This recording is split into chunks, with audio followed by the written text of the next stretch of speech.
인간에게 도움이 안 되면 과감히 폐지하는 기질이 있어요. 이거 옛날부터 내려오던 거니까 계속 해야 된다 이런 개념이 별로 없어요. 한국 사람들은. 이거 사람한테 도움이 잘 안 되네 이거는. 그게 확실히 되면 네. 버려. 뭐 오랫동안 내려왔던 전통이든 뭐든 상관없이 버려요. 또 사람한테 이건 크게 도움이 된다 하면 아주 낯선 것이고 모르는 것이었더라도 바로 받아들입니다.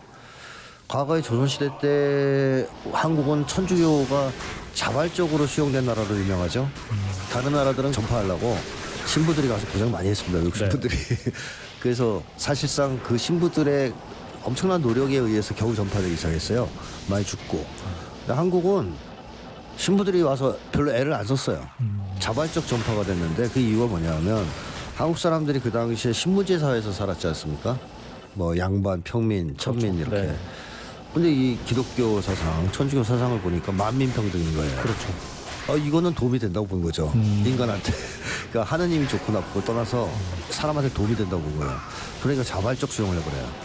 그리고 나서 열심히 전파합니다. 만민평등을 위해서. 이게 이제 한국인들의 특징이에요. 종교에 대한 배타성도 그런 데서 별로 없어요. 사람한테 도움이 된다는 판단이 있으면 과감하게 수용하고 또 일부 아닌 것 같으면 과감하게 버리고 이런 문화가 있기 때문에 혁신이 빠르죠. 일본은 근데 반면에 거꾸로 사람보다 규칙을 더 중요하게 생각합니다. 그래서 매뉴얼 사회라는 얘기했죠. 매뉴얼이 없으면 아무것도 못한다고 하는 얘기까지 있습니다. 그러니까 일본의 규칙이 어느 정도냐면 사람이 어려움에 처하고 위기에 빠지면 약간 이렇게 융통성을 발휘해서 규칙을 완화시켜 줄 수도 있는 거 아니에요. 네. 그거 못해요. 규칙을 지켜야 돼. 그래서 일본은 전통, 규칙 이런 거에 대한 집착이 상당히 강하고 새로운 것을 받아들이는 것을 굉장히 꺼려합니다. 이게 이제 혁신을 상당히 어렵게 만드는 걸로 작용을 하죠. 그래서 일본은 아직도 아날로그 문화가 꽤 많이 남아 있어요. 도장을 찍고 있다든가 아직도. 맞아요. 예, 그래서 뭐 겨우 그거를 좀 디지털화했다고 한 게 도장 인식기를 만든다든가. 아예 도장을 없앨 생각은 못 하고. 네. 이제 그런 식으로 이제 느립니다. 변화가 상당히 느립니다. 한국은 이게 훨씬 편리해. 사람한테 이게 훨씬 좋아. 그러면 옛날 거 다 버려. 지금 이걸 싹 바꿔. 그게 금방금방 되는 사회죠. 혁신이 빠르질 수밖에 없습니다. 어떻게 보면 되게 가까운 나라인데 바다 뭐 건너편에 있긴 하지만 이렇게 다른 이유가 뭘까 되게 궁금하네요, 진짜. 그러니까 일본 사람들의 이 집단주의, 이 가짜 집단주의라고 해서 얘기하는데 그거는 원래 지배층이 강요한 거예요. 그러니까 백성들이 자발적으로 집단주의를 갖게 된 게 아니에요. 무력으로 형성된. 네, 힘에 의해서. 네네. 집단에 복종하지 않으면 이제 가차없이 처벌하니까. 근데 그게 말이 집단이지 사실은 지배층이거든요. 그래서 이 규칙이나 질서도 누가 정한 겁니까? 이걸 다 지배층이 정한 겁니다. 이걸 못 웃겨요, 일본 사람들은 그거를. 근데 한국인들의 우리주의라는 것은 그야말로 자발적으로 만들어진 거예요. 공동체 생활을 통해서. 그렇기 때문에 한국인들은 규칙 질서보다 더 중요하게 생각하는 공동체의 인간이에요. 이거 어기는 거에 대한 두려움이 없어요. 그런 문화가 오랫동안 쭉 이어져 왔기 때문에 한국 사람들은 인간의 존엄성을 침해하는 행위 또 인간의 권리를 침해하는 행위가 있으면 들고 일어납니다. 무조건. 왜? 인간이 최고니까. 일본 사람들은 질서, 규칙 뭐 이런 것들 때문에 들고 일어나지 못해요.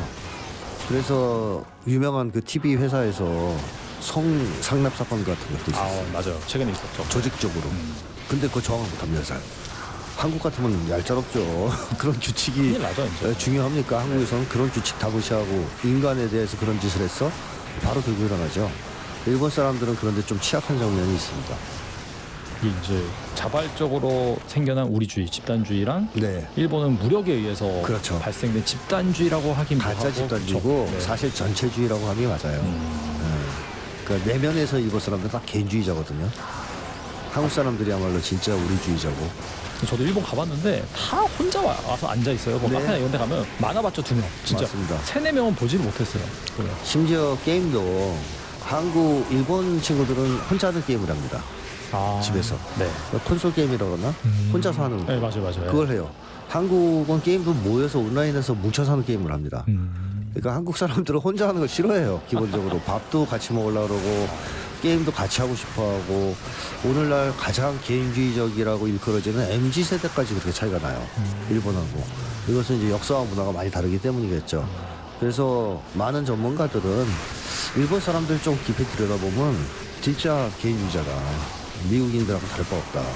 근데 또 사람이 많이 모이면 집단주의적 성향을 보인다. 맞아요. 눈치도 많이 보고. 그렇죠. 그게 이제 바로 가짜 집단주의라는 겁니다. 근데 한국은 혼자 있어도 우리주의자고 같이 있어도 우리주의자고 그게 이제 진짜 집단주의자인 거죠. 그런 차이가 확연하게 이제 드러나고 있죠, 요즘에도. 과거 일본 서점가에서는 한국을 비판하거나 혐오하는 혐한 서적들이 베스트셀러에 오른 케이스가 많았는데 근데 최근에는 한국의 소설과 에세이가 일본 독자들에게 큰 공감을 얻고 있다고 합니다. 일본인들이 이 한국 문학에 이렇게 큰 관심을 보이는 이유는 무엇일까요?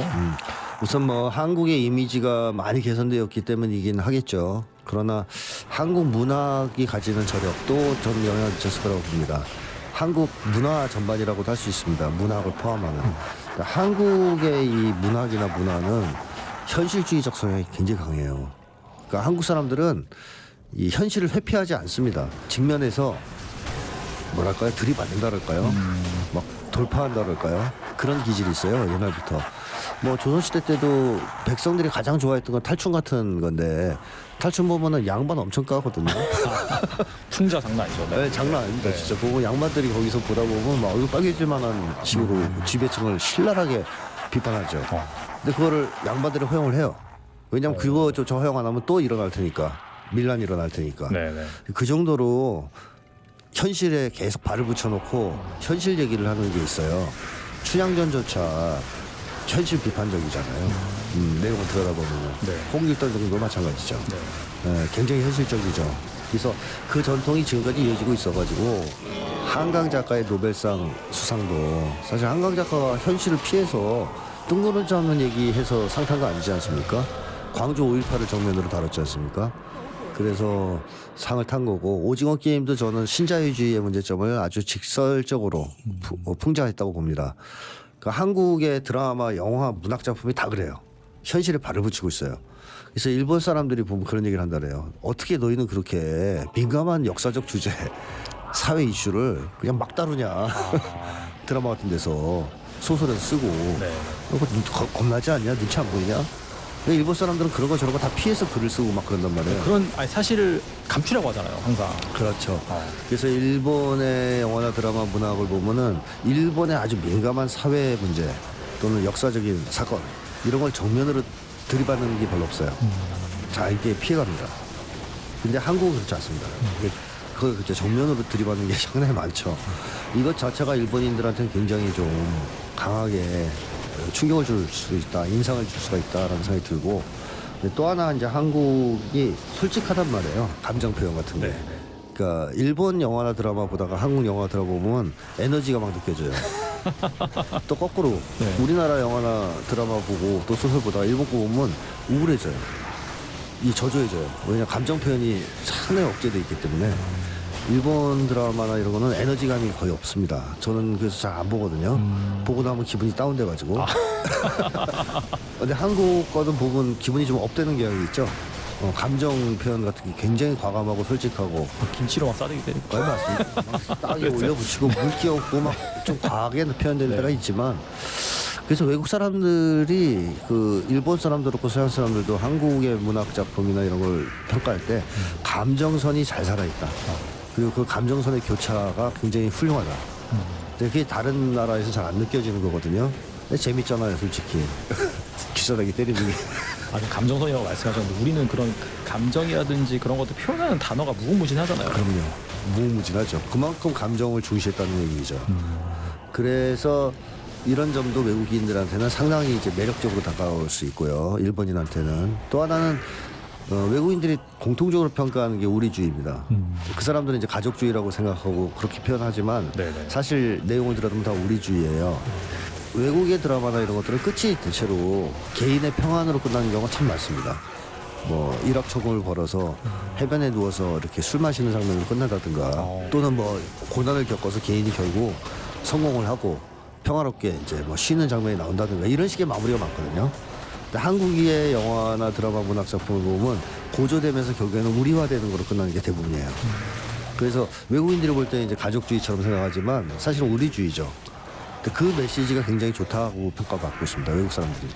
자기들한테는 없는 또는 자기들은 잃어버린.